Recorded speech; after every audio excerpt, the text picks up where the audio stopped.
Olá, eu sou a Thelma e hoje é dia de falar de Nas Névoas da Tempestade, o meu livro que eu lancei em e-book no ano passado e esse ano teremos livro físico, um relançamento com muitas novidades a partir de setembro. Então no vídeo de hoje eu quero contar onde, como vocês podem comprar Nas Névoas da Tempestade, me encontrar para autógrafos e tudo mais. Claro que um pouco de sinopse da trama profunda de Nas Névoas da Tempestade, enfim, um pouquinho de tudo, mas antes eu queria convidá-los a se inscreverem aqui no canal, curtirem esse vídeo se vocês gostarem, me seguirem nas redes sociais com conteúdos diferentes, divertidos, aposto que vocês vão gostar. Então vamos falar de Nas Névoas da Tempestade? Então, relançamento, eu já revelei a capa e a editora para vocês recentemente.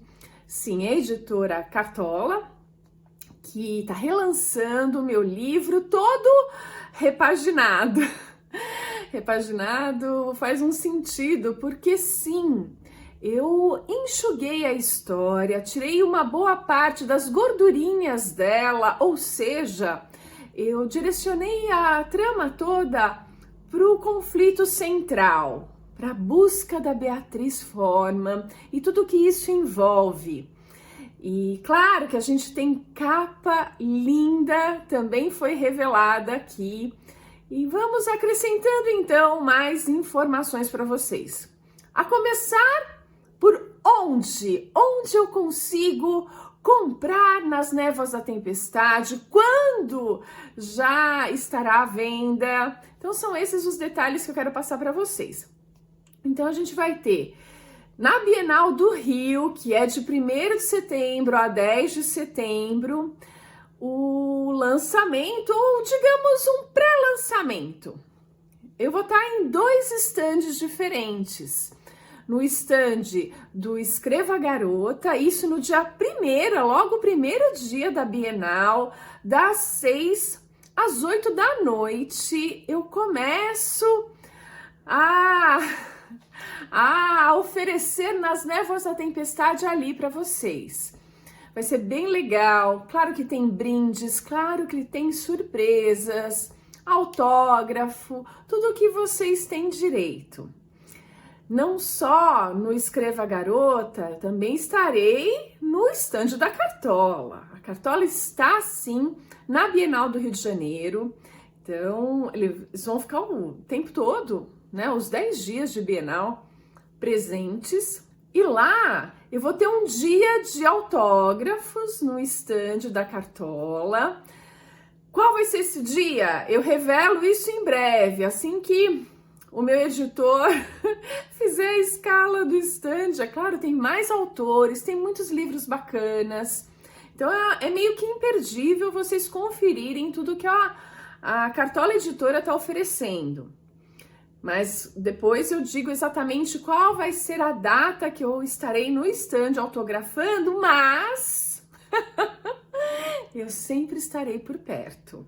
A minha ideia é estar ali por perto do estande da Cartola, distribuindo brindes, levando os leitores que estão por ali na feira a conhecer a Cartola e Nas Névoas da Tempestade.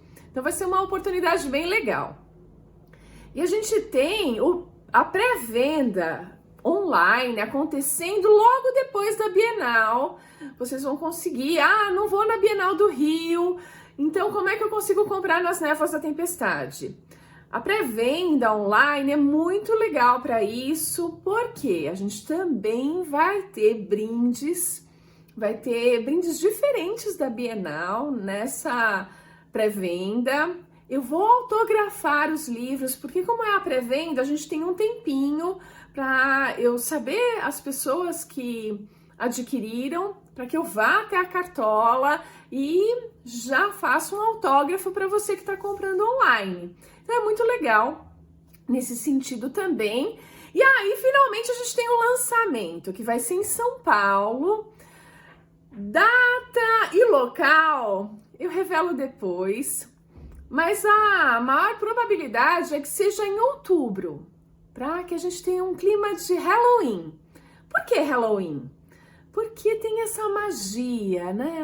Nas Névoas da Tempestade é um suspense e romance com muita magia. Eu lembro que eu falava que eram pitadas de magia e uma das minhas leitoras VIPs me corrigiu, falou assim, olha, tem bastante magia aqui.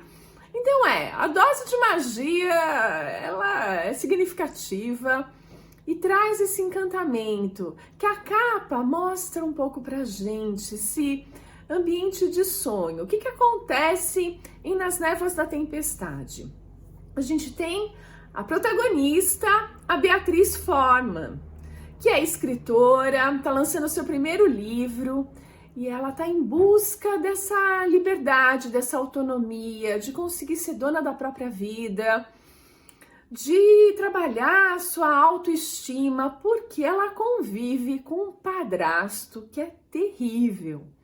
Ele quer mandar na vida dela, controlar a vida dela, impedir o que ela deseja fazer, enfim. É muito difícil conviver com esse padrasto. E no lançamento do livro dela, ele não vai desistir, ele vai atrás, ele vai mostrar que aquilo tudo tá uma droga. Imagina, você tá começando a sua vida profissional, com um sonho que é ser escritora e o cara tá jogando areia no negócio, então a situação é complicada. Se não bastasse isso, o passado vem atrás dela.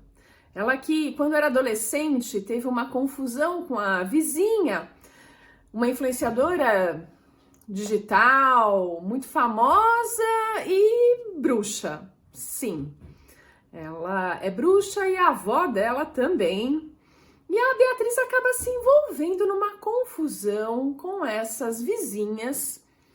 E isso, olha, vai complicar bastante a vida dela. E tudo por causa de um espelho mágico.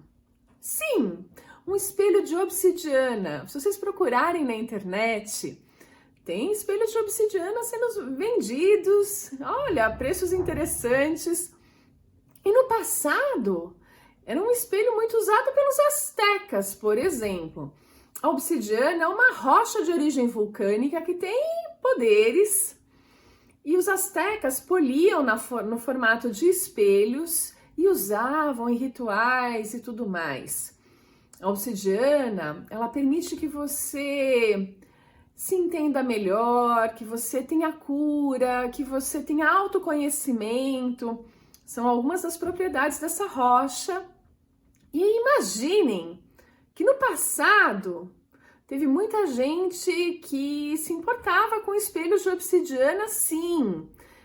Personagens verdadeiros, gente que existiu mesmo. Então a gente volta na história para a era elisabetana, da rainha Elizabeth I. Ela que tinha um conselheiro, que era astrólogo, astrônomo, físico, especialista em navegação. Ele era um genial. É o John Dee, um personagem da história, uma pessoa que realmente existiu, que teve uma trajetória incrível durante o reinado da Elizabeth I, mas que a história praticamente esqueceu. E eu conto um pouquinho disso no livro. O John Dee era casado com a Jane Dee, uma moça linda, muito mais nova que ele, que trabalhava na corte da rainha Elizabeth I. A Jane Dee é uma antepassado, é uma ancestral da Beatriz Forman. E elas têm uma conexão muito forte. A Beatriz, ela tem visões sobrenaturais. Desde pequena, ela enxerga, por exemplo, a tempestade terrível que matou o pai dela, um velejador experiente, mas que foi engolido por essa tempestade. Ela vê e revê essa tempestade e ela começa a ter visões com uma dama da era elisabetana, que ela vai descobrindo aos poucos que é a Jane Dee, essa ancestral dela. E existe todo um mistério a ser descoberto, que envolve o espelho de obsidiana, que envolve um monte de questões. E essa ancestral vai estar ali presente para ajudá-la no que for preciso. Então a gente tem todos esses componentes acontecendo e vocês podem se perguntar, mas o que são as névoas da tempestade? Porque a gente tem um outro contemporâneo de John Dee e da Rainha Elizabeth mencionado em Nas Névoas da Tempestade. Eu tô falando de Shakespeare. Ele foi uma inspiração para mim, principalmente a última peça que ele escreveu sozinho, A Tempestade. É uma peça muito bonita, onde os elementos shakespearianos estão todos presentes. É como se ele fizesse uma síntese da produção dele, de uma vida na peça A Tempestade. E ela tem toques de magia muito interessantes. E eu faço vários paralelos com essa peça durante o livro. Então a peça A Tempestade é um navio que tá lá chacoalhando no mar enfeitiçado, tá numa tempestade. Nesse navio a gente vai ver que tem uma série de pessoas, personagens, sendo arrastados para um acerto de contas numa ilha, onde estão Próspero e sua filha, Miranda. Próspero, segundo a lenda, é um personagem criado por Shakespeare, inspirado em John Dee, nesse lado mágico que ele tinha, porque ele era conselheiro da rainha, mas era astrólogo, e ele tinha um espelho de obsidiana. Ele usava o espelho para conversar com os anjos. Olha só a história. E ele criou, com essas respostas que ele obteve com os anjos, a magia enoquiana. Então, gente, tem muita história, ou seja, a gente mistura aí componentes dessa era elizabetana, tem então um romance histórico permeando Nas Névoas da Tempestade. E esse paralelo com a tempestade é que traz o título do livro e traz todo esse encantamento, porque a Beatriz, muitas vezes, ela se sente como a Miranda, uma pessoa que está na sua ilha, observando um mar enfeitiçado, um navio sendo arrastado, uma tempestade terrível. Ela se sente dessa forma. Mas a gente vai ver que esse é o pontapé inicial de Nas Névoas da Tempestade. A Beatriz, ela não é mera espectadora. Ela é a personagem, a protagonista, a voz ativa de tudo isso. Então ela vai em busca da vida dela, de vencer todos esses desafios. As bruxas, essas vizinhas, estão atrás dela, atrás de vingança, e o espelho mágico está desaparecido e existe aí uma corrida atrás dele. Então ela vai embarcar nessa jornada que é interior e ela é exterior, porque ela vai para Londres. Ela perde o rastro do espelho e a última pista que ela tem é que ele poderia estar em Londres.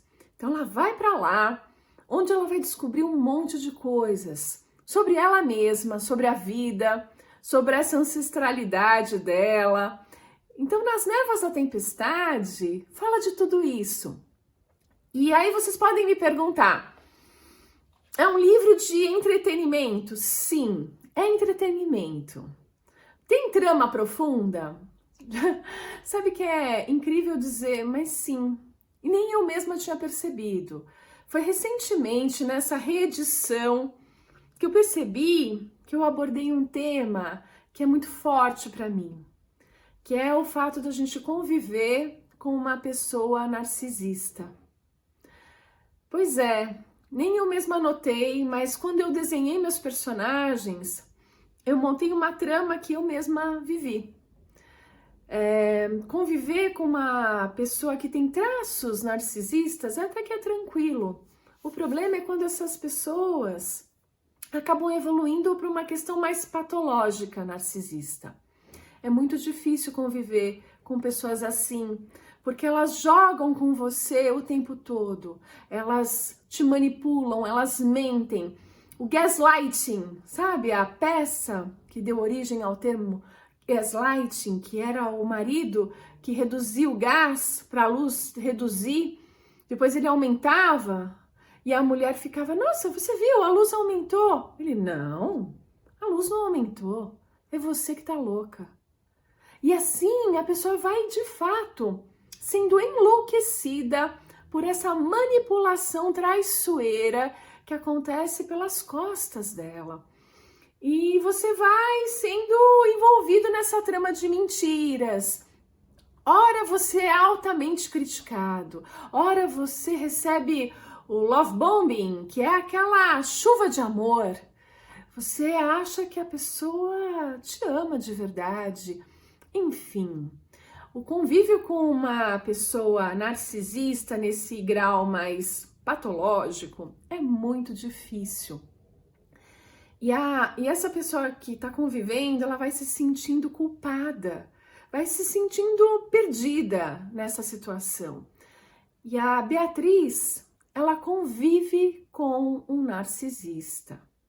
E ela se sente perdida. E a gente vai sentir um pouco dessas dificuldades na pele da Beatriz Forman. E um pouco como é importante a gente identificar essa situação para a gente mesmo se sentir melhor e não tá mais perdida, e sim se livrar dessa culpa, entender um pouco como tá a dinâmica desse jogo que é tão pernicioso para a pessoa que tá ali tentando conviver com esse narcisista. Olha, então tem trama profunda sim, que é uma surpresa até para mim. Olha que interessante. Eu mesma escrevi e eu mesma não tinha notado que eu banhei as palavras do meu livro com essa história, com essa história tão profunda para mim mesma. Então, sim, é entretenimento, mas tem esses detalhes subliminares de como é difícil a gente viver com uma pessoa narcisista. Então, Nas Névoas da Tempestade, tá aí, tem aí as datas mais ou menos para vocês já se prepararem. Eu espero que vocês queiram ler. Ah, mas eu já li o e-book anterior. Você pode se perguntar, é a mesma história. Eu resumi a história. Então ela tá muito mais direta ao ponto, muito mais voltada a esse conflito central. E tem um conto extra quando termina a história. A gente deixou para o final um conto onde vai explicar a Abuela. Por que a Abuela, a bruxa, que é a avó da Mércia, por que a Abuela se transformou na Abuela? Ela sempre foi daquele jeito? É claro que não. Ela tem todo um passado e eu conto para vocês o passado da Abuela, para a gente entender um pouquinho o lado dela. Então, já li o e-book, mas o livro tá totalmente diferente, além de tá lindo, gente. Desde a capa até a diagramação interna, vocês vão amar, eu garanto isso. Então, é isso que eu queria dizer hoje, falar um pouquinho de Nas Névoas da Tempestade, repaginado, o relançamento que vai acontecer, a pré-venda, tudo que vocês precisam saber por enquanto. É claro que eu venho com mais detalhes depois, mas acho que tá bom, né? Eu fico por aqui e a gente se vê no próximo vídeo.